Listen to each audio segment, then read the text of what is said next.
Bueno, estamos en esta jornada en el marco de seguir celebrando cosas que pasan en Colombia. Celebramos Colombia, es un espacio de esperanza, de proyección, un espacio de caricia social, si se quiere ver así. Y hoy tenemos a un invitado que es químicamente un hombre de esperanza. Educador él, comprometido a fondo con la educación en Colombia, particularmente la educación universitaria. Ha sido artífice de grandes iniciativas para promover la inclusión de los jóvenes universitarios para acceder a la educación superior, y también un gran promotor de la participación de jóvenes universitarios en el desarrollo de proyectos sociales a lo largo del territorio nacional. Gustavo González, que ha sido no solo mi profesor, sino uno de mis maestros, nos quiere contar hoy el que celebra de Colombia. Bienvenido, Gustavo. Bueno, muchas gracias, Alfredo. Yo debería hablar contigo todas las noches porque después de esa presentación, pues caramba, me anima. Oír eso todas las noches sería buenísimo, ¿no? No es para menos. Yo creo que has sido muy generoso porque tú sabes que maestro no hay sino uno. Creo Entonces, que Carlos se une a mi presentación. Bueno, sí, okay. Completamente de acuerdo. También te considero no solamente un profesor más, sino maestro, inspirador. Bueno, pero ustedes saben que para mí maestro no hay sino uno. En realidad el título de maestro solamente lo merece una persona. Bueno, gracias, Alfredo, y gracias, Carlos, por esta oportunidad. Bueno, yo acabo de llegar de México, estuve después de 3 años de encierro por la pandemia y todas esas cosas que estoy viviendo en la finca. Hice un viaje a México, es como el cuarto viaje que hago a México. ¿Por qué? Pues porque se dio la ocasión que un hijo nuestro dicta un curso allá de posgrado en la Universidad Panamericana y nos invitó. Entonces, ¿por qué menciono esto? Porque pensé que de la frontera de México para abajo, caramba, somos un continente que tenemos muchas cosas en común. Muchas más en común que aquellos aspectos que nos separan a veces por temas ideológicos, pues por temas económicos, etc. Y voy a mencionarlos. El mestizaje. A mí me parece que el mestizaje es uno de los grandes valores que tenemos nosotros en Latinoamérica. Y creo que un poco menos en Argentina y menos en Chile, tal vez. Aunque en Chile pues hay grupos étnicos, curiosamente, que no se han mezclado mucho. Hubo una población migrante alemana en Chile que no logró ese mestizaje, entonces se ven contrastes. Pero el resto de los países, caramba, son fantásticos. Es decir, el mestizaje es fantástico. ¿Por qué digo que es fantástico? Yo además soy ciudadano norteamericano, mi madre era norteamericana y pues fui formado dentro de los valores también anglosajones. Y me acuerdo que de adolescente mis padres me llegaron casi que, creo que tenía 14 años, en un viaje de negocios y paseábamos por Londres. Y nunca se me olvida la escena en Piccadilly Circle de una mona sueca espectacular, de la mano de un personaje que yo creo que era caribeño, de ese color, yo no diría que es un color negro, pues es un color bellísimo, es un color moreno muy bello. Y que podríamos llamar un poquito de color de República Dominicana, una especie de diferencia del taíno, del indígena taíno, que se confunde con el negro que viene de África y producen un color, una especie de achocolatado bonito, muy particular. Qué bueno que me dijiste eso, porque además sí, en Santo Domingo la gente salta y este personaje estaba a la misma altura de esta mona espectacular.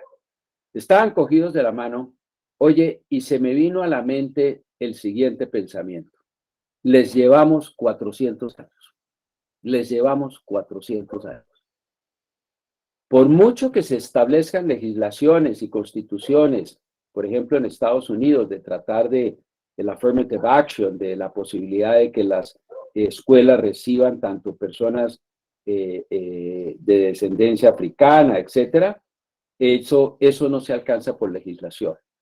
Eso es una cosa que nosotros, gracias a los españoles, cometieron muchos actos violentos, etcétera, pero nosotros no éramos unos indígenas así que fuéramos unos angelitos. Nosotros teníamos, pues, es decir, sacrificábamos niños y sacrificábamos adultos también en nuestras liturgias y todo ese tipo de cosas para apaciguar a los dioses. Entonces, digamos que todo acto de conquista es un acto violento, sí, pero muy rápidamente derivó en la posibilidad de un mestizaje, que no se dio en Estados Unidos, pues porque allá llegaban las familias y las familias ya estaban integradas y a los indígenas los fueron desplazando poco a poco en un desplazamiento legal sí, pero que finalmente pues acabó prácticamente con la población indígena norteamericana. En cambio nosotros al establecer la relación conyugal que significaba un avance de la indígena o el indígeno que se casaba con una española o lo que fuera, oye, eso significa 400 años de adelanto sobre cualquier población del norte, sobre cualquier población del norte. Y hay muchos autores pues que han manifestado la importancia de esto, pero hoy la veo todavía más importante. Muchos de los países europeos no se están reemplazando, sus poblaciones originales no están reemplazando, entonces permiten toda suerte de migración. Entonces tú ves pues africanos, ves toda suerte de migración, pero forman guetos, no se mezclan con la población. Y en esta época o cultura de inclusión, créanme que ese es un gran patrimonio. Es un gran patrimonio y yo creo que tenemos cada vez que resaltarlo más. Como lo tenemos a mano, pues no lo apreciamos posiblemente. Mi percepción de los años que he vivido en Estados Unidos, etcétera, es que no se ha superado la diferencia racial, no solamente en cuestión de piel, sino en actitud. Tan racista pueden ser personas de descendencia africana como la pueden ser anglosajones con respecto a los africanos. Entonces, eso no se resuelve normativamente. Eso se resuelve por la intersubjetividad humana de hombres y mujeres que van generando nuevas generaciones y por lo tanto generaciones mestizas. Entonces yo celebro eso. Celebro otra cosa también, una misma lengua. Uno sale de Colombia y los venezolanos que están viviendo, que nos vienen migrantes, los entendemos perfectamente. Podemos viajar al Ecuador, podemos viajar a Chile, Argentina, etcétera. A Brasil nos cuesta un poquitico más de esfuerzo, pero es superable. Ese esfuerzo es superable. Tenemos valores en común, valores en común. Toda Latinoamérica tiene valores en común. Ejemplo, la hospitalidad. Oye, yo en México me sentí que es el único país donde los colombianos somos muy bienvenidos. No somos unos parias. Lamentablemente en el resto de países, en Europa y a veces en muchos de los países latinoamericanos, a los colombianos nos rechazan, pues por la historia que todos sabemos muy bien. Pero hay un valor de hospitalidad. Hay un valor de hospitalidad. Y si ustedes ven cualquier extranjero que venga acá, entre las cosas que menciona es eso. Veo sonrisas en las caras. Ahora les cuento una anécdota de un decano que nos visitó. Veo sonrisas en la cara. Veo amabilidad hacia el extranjero. Eso te lo mencionan muchos extranjeros y hay hospitalidad. Y no hablemos pues de la hospitalidad de las familias, que aquí hay un sentido de familia extensa. Entonces, pues llegaron los primos, los sobrinos, bogotanos, en la familia que vive en Barranquilla, pues duermen en la sala si es necesario, pero hay una hospitalidad en ese sentido. Entonces, misma lengua, unos valores comunes como la hospitalidad y un sentido de la familia. La familia no es solamente nuclear.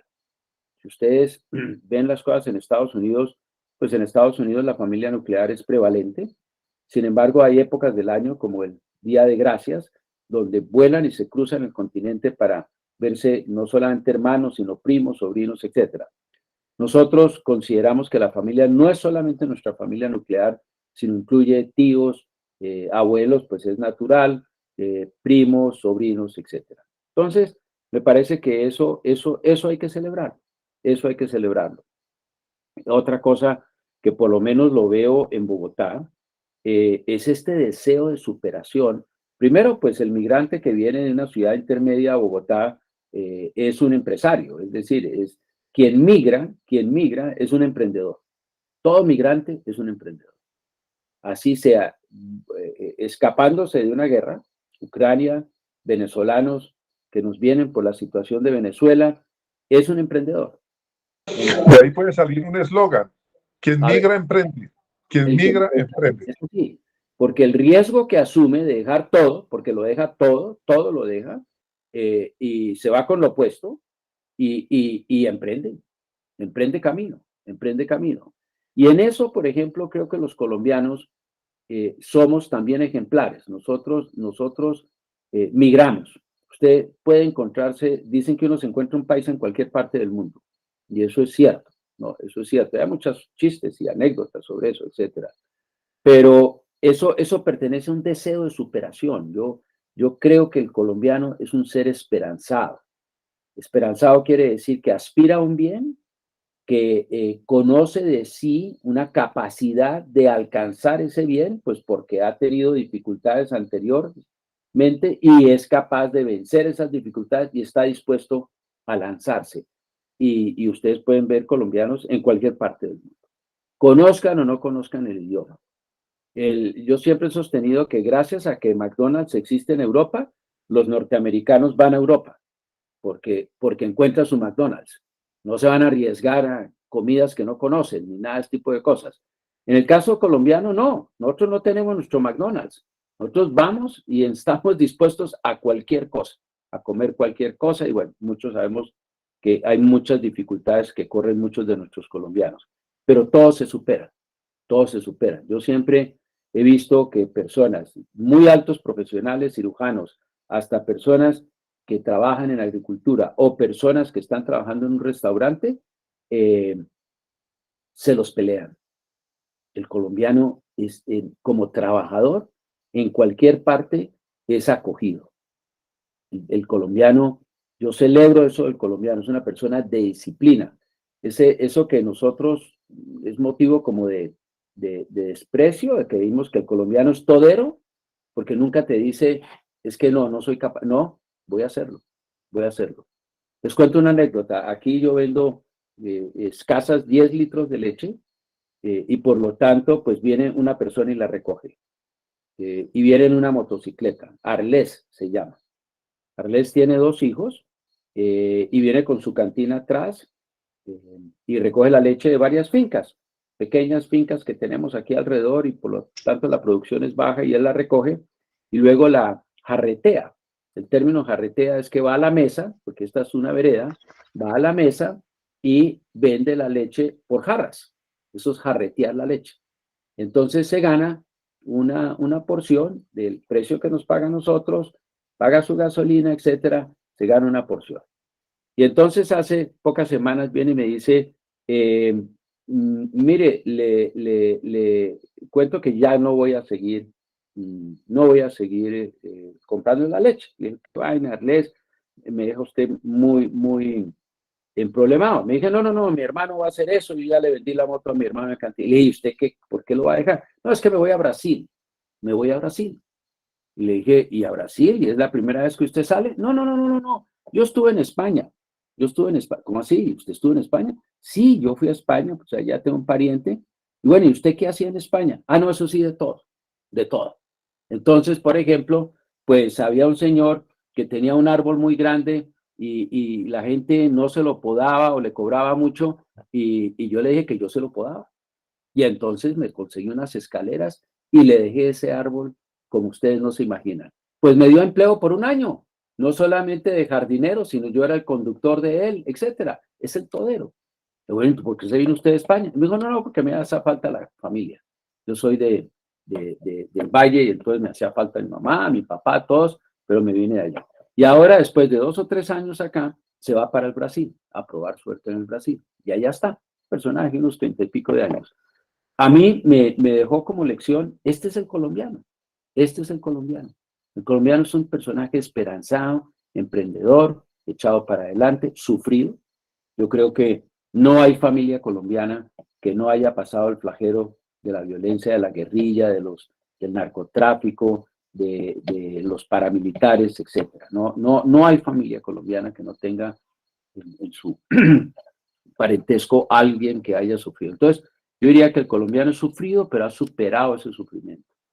Es una persona que no vive amargada, no vive amargada. Creo que vivir en ciudades es exigente, pero la anécdota del decano, un decano, nosotros para la certificación de la Facultad de Administración, vienen personas de Europa y vienen personas de Norteamérica, han venido brasileros, para certificarnos.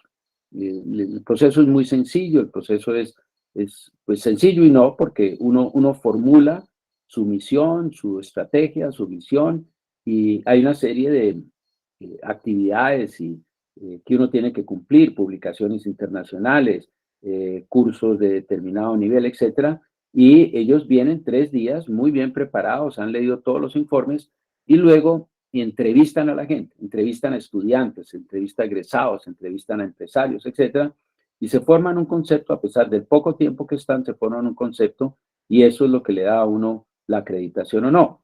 Pero quería contarles la anécdota de un decano, como yo vivo cerca a la universidad, pues a uno de estos decanos que vino como par para hacer la acreditación, lo llevé a almorzar a la casa que pues queda, ustedes saben bien que eso queda prácticamente a 8 cuadras de la universidad. Y veníamos caminando y yo veía que él no hacía absolutamente ningún comentario, sino que observaba detenidamente las cosas, etc. Cruzamos ahí el Parque de la Independencia y llegamos pues al edificio y Susana pues le tenía muy buen almuerzo y abrimos una botella de vino y todo. Entonces ya en la conversación le dije, bueno, oye, ¿por qué venías tan callado? Y me dijo, mira, yo me he recorrido buena parte del mundo, pero nunca he visto tantos rostros sonrientes y amables, tantos rostros sonrientes y amables. Y estamos hablando de los años, pues cuando comenzamos la acreditación, que fue la década pasada, antepasada inclusive, en momentos muy difíciles del país, momentos muy difíciles del país. Yo diría que gracias a la acreditación que hizo la facultad, porque no fuera la universidad, la facultad de administración de la Universidad de los Andes, ya las demás nos siguieron el ejemplo, ya las demás vieron que eso era importante, pero yo diría que eso fue un servicio que se le hizo al país. Mira, estos pares, estos profesores y decanos, etcétera, tenían que, la compañía de seguros de vida de ellos hacía la excepción si venían a Colombia. Si les pasaba cualquier cosa en Colombia, el seguro no se lo pagaba. Imagínate eso. Y a pesar de eso, estaban dispuestos, es decir, ponían en paréntesis la cláusula sobre la segura de vida que venía a Colombia. Y vinieron, y claro, yo creo que se bajaron del avión y se imaginaban un poco de granadas y guerrilla, pues, con la policía, etcétera, cruzándose una balacera.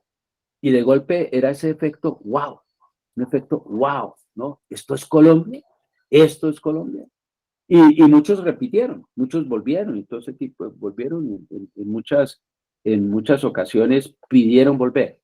Entonces esa sonrisa, esa amabilidad, yo celebro eso. Pero bueno, cuando uno celebra, hay cosas que yo no celebro. Y sí, por ejemplo, les voy a contar que no celebro. Me indigna totalmente los colados en Transmilenio.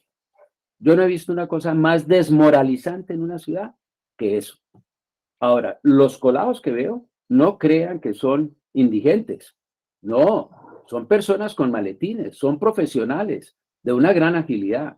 Bueno, he visto, como tengo ahí enfrente el Transmilenio, he visto familias, es decir, abuelos, papá, mamá, no muy ágiles, se suben los más jóvenes, jalonan a los mayores e inclusive al cochecito del bebé. Es decir, lo levantan, lo levantan. Yo no conozco nada más desmoralizante para construir una ciudad, una ciudadanía que eso, que eso.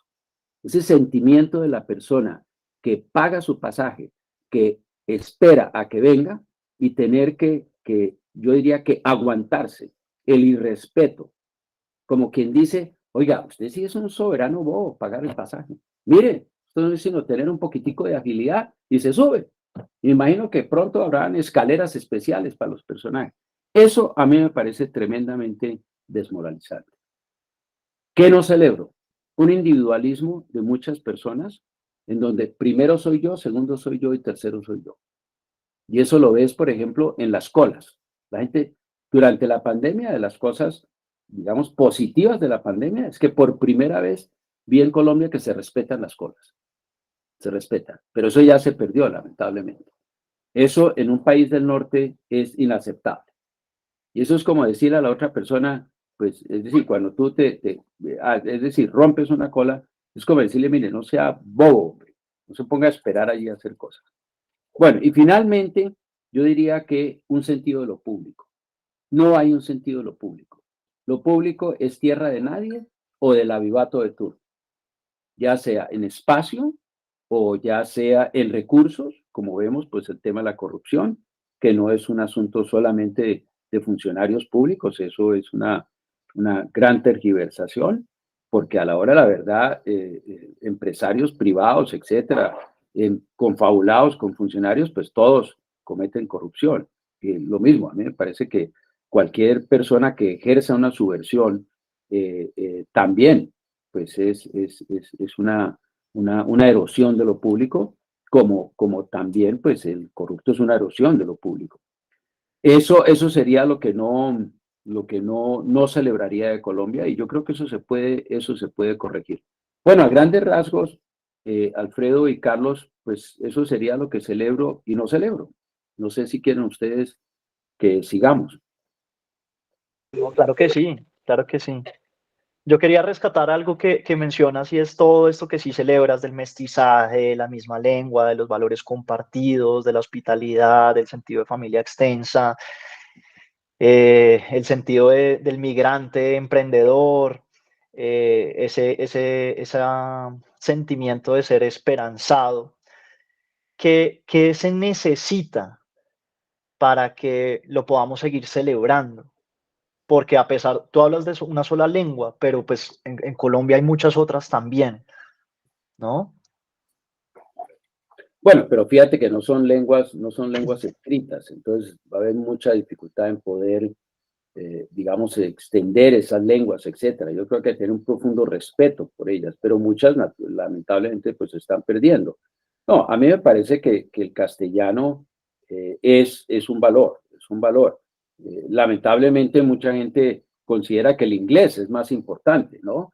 Y tú ves que pues hay muchos colegios bilingües, etcétera, que le ponen más importancia al inglés que al mismo castellano, pero yo creo que tenemos una lengua preciosa. Yo creo que eso, de tenerle un profundo aprecio y respeto a nuestra lengua, usando las palabras, no solamente emoticones, ¿no? No solamente 144 caracteres y todo ese tipo de cosas, sino necesitamos usar la lengua en toda su plenitud, en toda su riqueza. Y yo creo que eso es muy importante para mantener una lengua es una cultura.